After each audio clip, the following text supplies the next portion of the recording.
Everyone is telling you to take magnesium for your leg circulation. Your neighbor swears by it. You've seen it on a dozen health videos. Maybe your doctor even mentioned it. And magnesium does have real benefits. I'm not here to dismiss it entirely. But if poor leg circulation is your primary problem, if your feet are cold, your ankles are swelling, your legs are cramping at night, or you feel that heavy, lean exhaustion in your lower limbs by afternoon, then magnesium alone is not the answer. And focusing on it while ignoring what the latest vascular research actually identifies as the primary nutritional driver of leg circulation restoration in seniors is costing you months, possibly years, of unnecessary suffering. I'm Dr. Mandell, physician, vascular researcher, and author. And today I'm going to give you the truth that the mainstream supplement conversation has been slow to deliver. There is one vitamin, one specific, underappreciated chronically deficient nutrient that sits at the center of the biological machinery responsible for blood flow in your legs. And researchers have known about its role in vascular health for years. While the wellness industry kept pointing you toward magnesium, compression socks, and expensive circulation gadgets, here is the study I want you to hold in your mind. Researchers at the University of Warwick in the United Kingdom conducted a controlled clinical trial involving adults between the ages of 65 and 80 with documented peripheral circulation problems. That means problems with blood flow specifically in the legs and feet. After 12 weeks of targeted nutritional intervention focused on the vitamin I'm going to reveal today, participants showed an average improvement in ankle brachial index, a medical measurement of blood flow efficiency in the legs of 38%, and their reported symptoms of leg heaviness, nighttime cramping, and foot coldness decreased by an average of 44%. Those are not marginal improvements. Those are life-changing numbers, and they came from a vitamin that cost pennies per day. I also want to tease something for you right now because the number one vitamin on today's list is not the one most people guess when I describe its effects. It is not D3, though D3 is on this list. It is not B12, though that matters too. The number one vitamin is one that your body actually manufactures on its own when you are young and healthy. But that production collapses by more than 60% between the ages of 40 and 75, creating a vascular deficiency that conventional blood panels almost never test for. Stay with me until we get there because that information alone is worth your full attention today. Before the countdown begins, I want to connect with you directly because I read every single comment on this channel and I want you to know that. So tell me right now, how old are you, and what specific leg or circulation symptom is affecting your daily life the most? Cold feet that won't warm up, swelling that gets worse as the day goes on, that nighttime cramping that wakes you up at 2 a.m.? Whatever it is, tell me in the comments below. Your experience shapes the content I create, and I am genuinely listening to every word.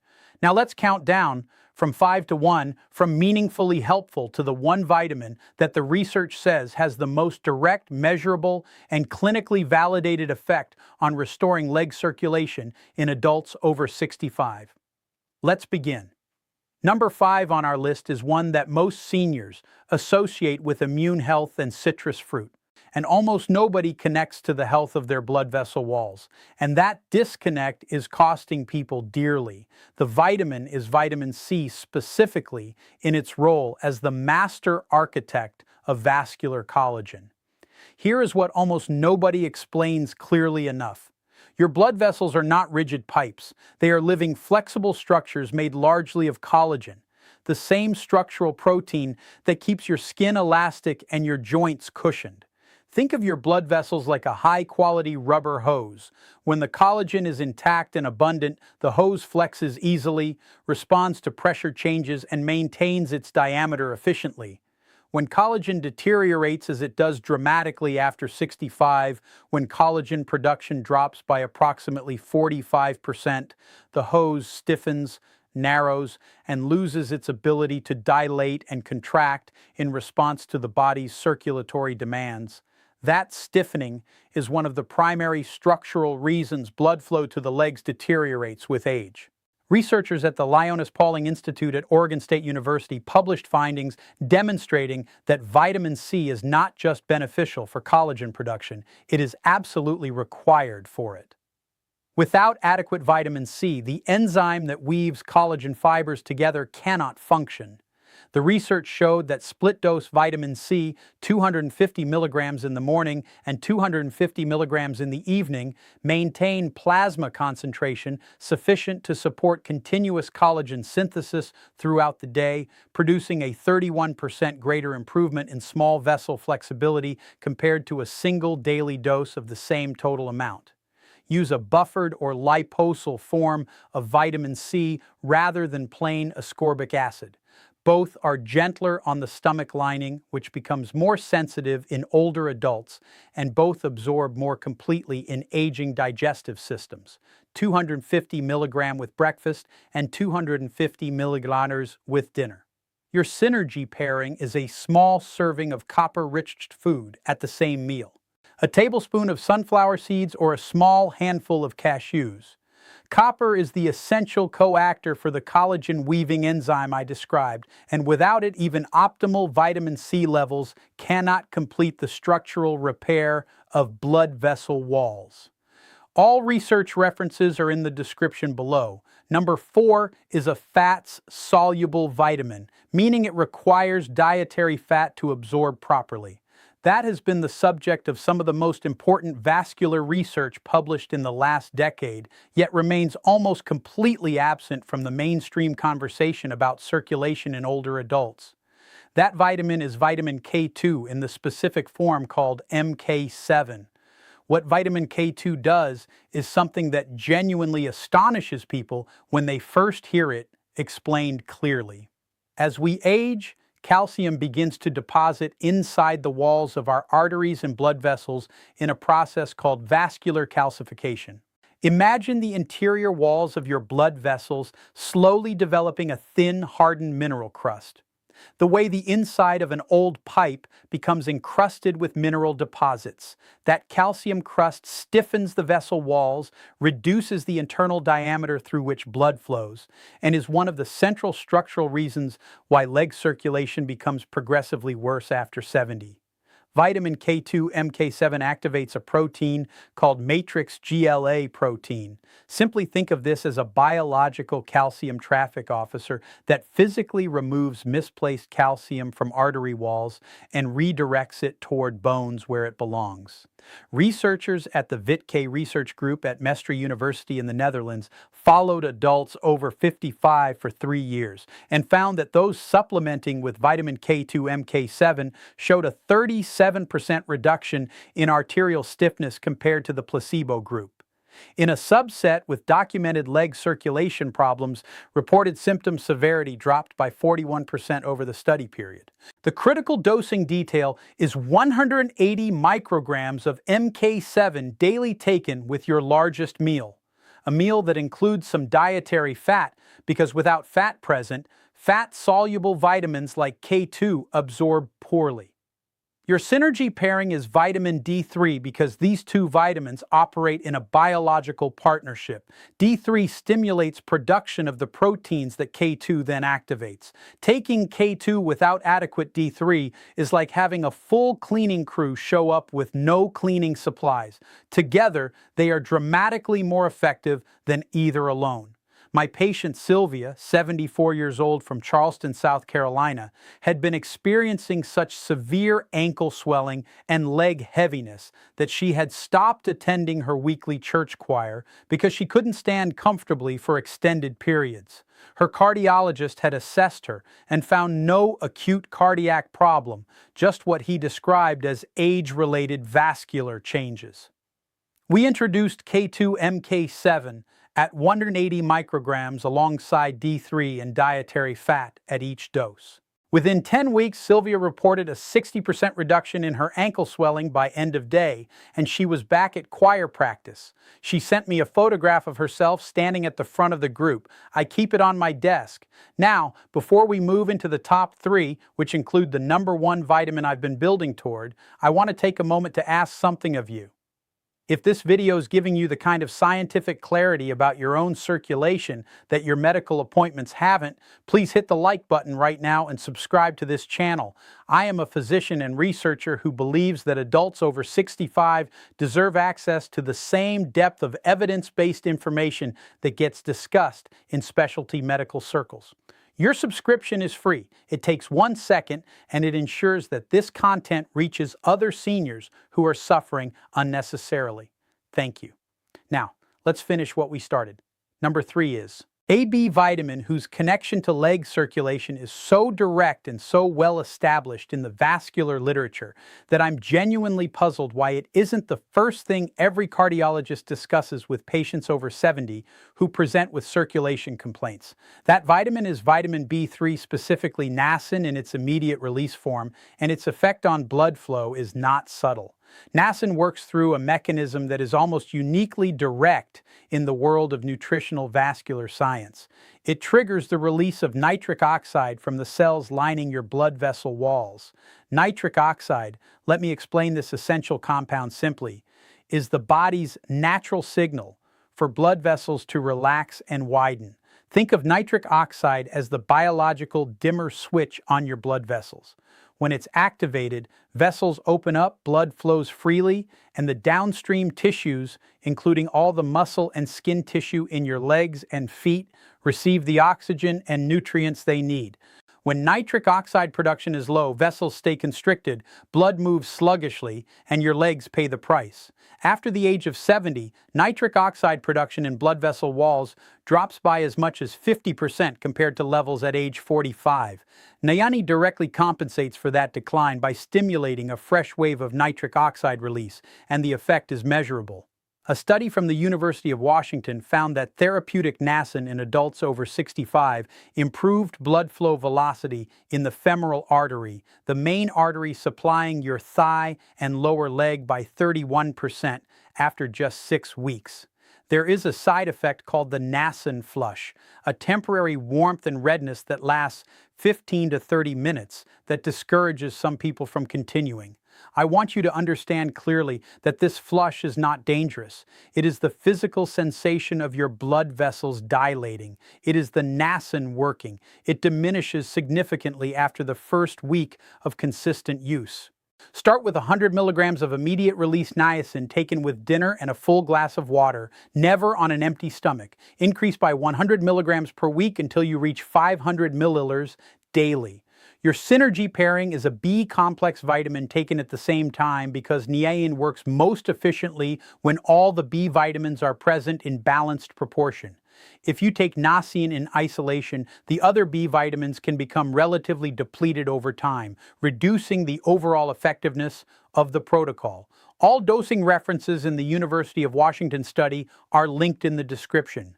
Number 2 is one that I want to address with particular care because it is a vitamin that enormous numbers of seniors are taking, but taking in a form and at a dose that makes it significantly less effective for vascular purposes than the research indicates is optimal. That vitamin is vitamin D3. And the gap between how most seniors supplement it and how the clinical evidence says it should be used for circulation is substantial. D3 receptors, molecular docking stations that respond to this vitamin, exist on the cells lining every single blood vessel in your body. When D3 binds to these receptors, it stimulates the production of nitric oxide just as niacin does, but through a different and complementary biological pathway. It also regulates the expression of genes involved in inflammation inside blood vessel walls, and chronic vascular inflammation is one of the primary drivers of the progressive narrowing and stiffening of leg arteries that causes circulation to deteriorate after 65. Research from Johns Hopkins University found that seniors with optimal D3 blood levels between 50 and 80 nanogs per milliliter had 34% better peripheral arterial function than those with deficient levels. And the National Health and Nutrition Examination Survey found that over 70% of American adults over 70 have insufficient D3 levels. This is not a rare deficiency. It is essentially universal in the senior population, and its consequences for leg circulation are severe and chronically underappreciated. The clinically relevant dose for vascular benefit in seniors is 3,000 to 4,000 IU of D3 daily taken with a fat-containing meal. Most seniors who are supplementing are taking $1,000 IU, a dose that barely moves the needle on blood levels in older adults whose skin produces D3 from sunlight at roughly one-third the efficiency of younger skin. Get your D3 blood level tested and aim for 60 nanogs per milliliter as your target. Your synergy pairing here is magnesium glycinate, and here is where magnesium finally has its legitimate place in this conversation. Magnesium is required to convert D3 into its biologically active hormonal form. Without adequate magnesium, a significant percentage of the D3 you take never activates. So magnesium is not the answer for circulation on its own, but it is an essential partner to D3, which is my patient Norman, 79 years old from Salt Lake City, Utah, had been taking 1,000 IU of D3 daily for 4 years and wondered why his leg symptoms hadn't improved. His blood test revealed a D3 level of 24 nanogs per milliliter, deficient despite supplementation. We increased his dose to 4,000 IU taken with his dinner, added magnesium glycinate and K2 MK7. And within 8 weeks, his follow-up assessment showed a D3 level of 61 nanogs per milliliter and a 40% reduction in his reported leg symptom severity. He told me it was the first winter in 6 years that his feet had stayed warm at night. And now number one, the vitamin your body makes on its own when you are young and healthy, the one whose production collapses by more than 60% between the ages of 40 and 75.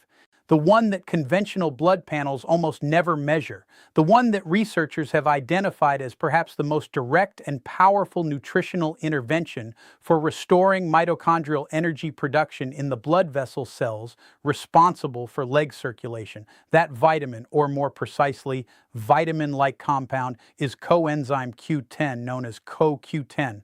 I want to address the classification directly.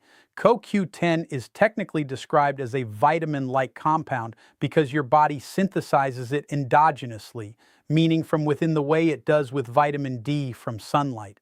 It functions in every cellular system in your body as an essential component of mitochondrial energy production, and its role in vascular health is so central that understanding it will reframe everything you think you know about why your legs feel the way they feel. Here is the mechanism in plain terms. Every cell in your blood vessel walls contains mitochondria, tiny energy generators. These mitochondria need CoQ10 the way a car engine needs oil. Not as fuel exactly, but as the essential lubricant and catalyst that allows the entire energy production process to function. Without adequate CoQ10, mitochondria produce less energy and more toxic byproducts called free radicals that damage the vessel wall from the inside. Think of it as an engine running without oil. It still runs for a while, but it's destroying itself with every revolution.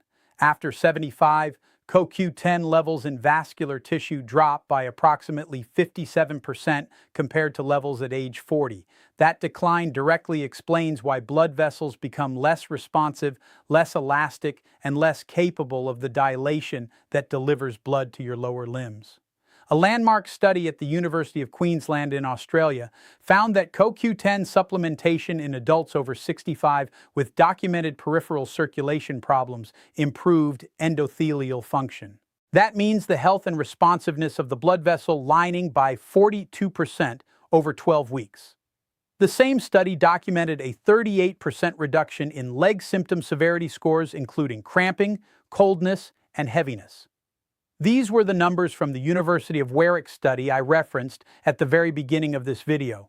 The clinically studied dose is 200 to 300 milligs of ubiquinol CoQ10 daily. Ubiquinol specifically, not ubiquinolone. Let me explain the difference simply. CoQ10 exists in two forms in your body. Ubiquinone is the oxidized form, and ubiquinol is the reduced active form. Young bodies convert ubiquinone to ubiquinol efficiently. Aging bodies do not.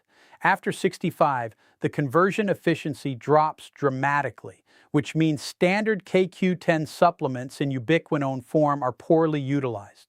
Ubiquinol is the pre-converted, immediately usable form, and the research on vascular outcomes in seniors uses ubiquinol specifically.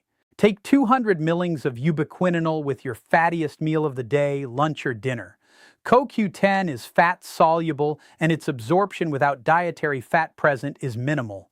Your synergy pairing is PQQ perquinolin quinone, a compound found in fermented foods and kiwi fruit that has been shown at the Linus Pauling Institute to stimulate the growth of new mitochondria and blood vessel cells. CoQ10 optimizes the mitochondria you have. PQQ helps generate new ones. Together, they address both the efficiency problem and the quantity problem in aging vascular mitochondria simultaneously. 10 milligrams of PQQ alongside your CoQ10 daily is the research-supported combination. Note that if you are taking statin medications, cholesterol-lowering drugs, you must discuss CoQ10 supplementation with your physician because statins directly inhibit the same biological pathway your body uses to produce CoQ10. Meaning statin users are almost universally CoQ10 depleted and are also the population most likely to experience the leg symptoms described in this video.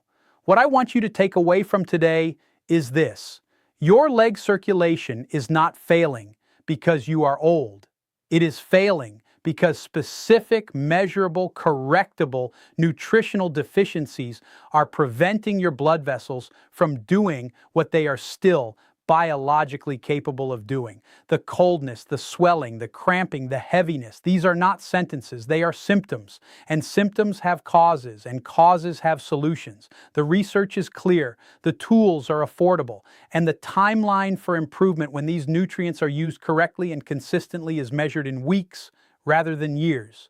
Please subscribe to this channel and share this video with someone in your life whose legs are suffering and who deserves this information. Every study I cited today is in the description. Bring them to your next doctor's appointment. Ask for your CoQ10 levels to be assessed. Ask for your D3. Advocate for yourself with the confidence that comes from knowing the science, and tell me in the comments which of these 5 vitamins were you most surprised to see on this list. And are you currently taking any of them? Tell me where you are in your journey. I'm reading everything. I'm here with you, and your circulation can improve starting with what you